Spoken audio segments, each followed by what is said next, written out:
हर पीर से जुमे अपना पसंदीदा शो न्यूज़ वाइज यूट्यूब पर देखने के लिए डॉन न्यूज़ के ऑफिशियल चैनल पर आएं और सब्सक्राइब करना मत भूलें, बेल आइकॉन को प्रेस करें।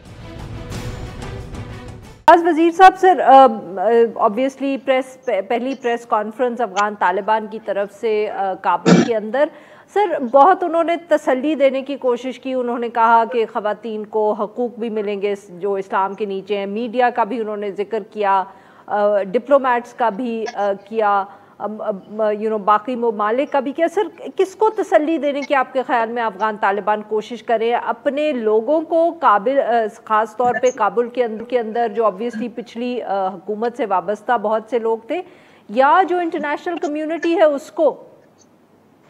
इजाजत दे तो पिछले एक सवाल की थोड़ी सी वजाहत कर लूं जो आपने ताहिर खान साहब से पूछा आइन के बारे में। अफगानी आइन के मुताबिक बेशक वाइस प्रेसिडेंट बन जाता है, लेकिन वो वाइस प्रेसिडेंट जो दावा करता है कि मैं सदर बनूंगा, वो ऑलरेडी तालिबान के कब्जे में है, वो बेफिक्र है, वो किस्सा खत्म हो गया। तो दूसरा रहा आपका सवाल कि ये किसको तसल्ली दे रहे थे, तो तालिबान के खिलाफ रिजर्वेशन अफगानिस्तान के अंदर भी थे, अभी भी हैं, बाहर भी हैं।